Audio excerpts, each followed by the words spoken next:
Hi అందరికీ ఎలా ఉన్నారు? ఈరోజు వీడియోలో మనం వర్క్ డిఐఆర్ అనే పారామీటర్ గురించి అయితే మాట్లాడుకుందాం. దానికంటే ముందు ఒకవేళ మీరు డాకర్ ఫైల్ ఫస్ట్ వీడియో చూడకపోతే ఖచ్చితంగా ఆ వీడియోని అయితే చూడండి. ఆ వీడియోలో నేను ఫ్రమ్ అనే పారామీటర్ ఏం చేస్తుంది? రన్ అనే పారామీటర్ ఏం చేస్తుంది? ఎస్పెషల్‌గా ఈ రన్ అనే పారామీటర్ గురించి చాలా డెప్త్‌గా అయితే మనమైతే మాట్లాడుకున్నాం. మనం రన్ అనే పారామీటర్ ఎందుకు మనం మోర్ థాన్ 1 టైమ్ అనేది డాకర్ ఫైల్‌లో రన్ చేయకూడదనేసి. ఒకవేళ ఆ వీడియో చూడకపోతే ఖచ్చితంగా ఆ వీడియోని చూసి దాని తర్వాత ఈ వీడియోని అయితే చూడండి. వీడియోనైతే స్టార్ట్ చేద్దాం. ఫస్ట్ నేను డాకర్ సిస్టమ్ డిఎఫ్ అనే కమాండ్ ఇస్తాను. డిఎఫ్ అనే కమాండ్ ఇస్తే నా దగ్గర అన్వాంటెడ్ ఇమేజెస్ లాస్ట్ టైం మనం ప్రాక్టీస్ చేసిన ఇమేజెస్ అయితే ఉంటాయి. నేనేం చేస్తాను అంటే ఫస్ట్ దాన్ని క్లియర్ చేద్దాం. ఫస్ట్ నేనేం చేయాలి? Docker RM minus F dollar symbol docker PS hyphen A hyphen Q. ఈ కమాండ్స్ అన్ని కూడా మనం ఆల్రెడీ డిస్కస్ చేసాం. ఓకేనా?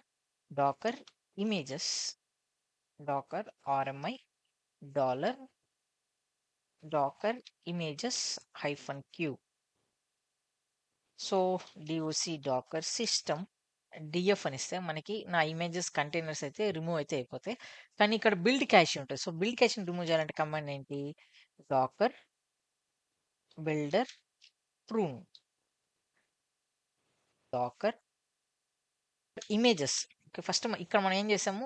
డాంగ్లర్ ఇమేజెస్ని క్యాచ్ని రిమూవ్ చేసాం. ఇప్పుడు మనం ఇమేజ్ ఒక క్యాష్ని కూడా రిమూవ్ చేస్తాం. Docker image prune. డాంగ్లర్ ఇమేజ్తో పాటు ఏదైనా కంటెంట్ ఉన్నా కూడా మొత్తం రిమూవ్ అయితే అయిపోతుంది. Docker system DF. మొత్తం క్లియర్‌గా అయితే ఉంది. ఓకే. ఇప్పుడు మనం వర్క్ డిఐఆర్ గురించి తెలుసుకునే దానికంటే ముందు ఫస్ట్ మనం లైనెక్స్‌లో ఒక పని చేస్తాం. దాని గురించి నేను ఎక్స్‌ప్లెయిన్ చేసి, దాని తర్వాత మీకు వర్క్ డిఐఆర్ గురించి అయితే ఎక్స్‌ప్లెయిన్ చేస్తాను. అప్పుడు మీకు ఇంకా చాలా ఈజీగా అయితే అర్థమవుతుంది.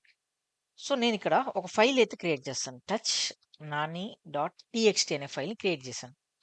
ఎల్ఎస్ అని ఇస్తే నాకు నాని డాట్ టీఎక్స్టీ ఫైల్ అయితే కనిపిస్తుంది. అలానే టచ్ చిరు డాట్ ఎంపీ4ని తీసుకున్నాను. మళ్ళీ ఎల్ఎస్ ఇస్తే నాకు నా 2 ఫైల్స్ అయితే క్రియేట్ అయితే అయిపోయాయి ఇక్కడ. ఇప్పుడు ఇష్యూ ఏరా అంటే మా మేనేజర్ వచ్చేసి ఇలా అన్నారనుకుందాం. చిరంజీవి, నువ్వు నీ ఫైల్స్‌ని ఆర్గనైజ్ చేయడం లేదు. నీ ఫైల్స్ అంతా ఆర్గనైజ్ చెయ్యి. దానికంటూ నువ్వు లోకెళ్ళి చిరు అనే డైరెక్టరీని క్రియేట్ చెయ్యి. చిరు అనే డైరెక్టరీ లోపల డాక్స్ అనే డైరెక్టరీని క్రియేట్ చేసి, ఆ డాక్స్ అనే డైరెక్టరీ లోపల నాని.టీఎక్స్టీని ప్లేస్ చెయ్యి. అలానే అదే చిరు లోపల ఓకే, ఈసారి నువ్వు వీడియోస్ అనే డైరెక్టరీని క్రియేట్ చేసి, దానిలో నువ్వు చిరు డాట్ ఎంపీ4 ఫైల్‌ని ప్లేస్ చెయ్యి అన్నారు. దీన్ని నేను ఎలా చేయొచ్చంటే ఫస్ట్ నాకు స్లాష్ వార్ అనేది బై డిఫాల్ట్ ఫైల్ సిస్టమ్‌తో వస్తుంది. కానీ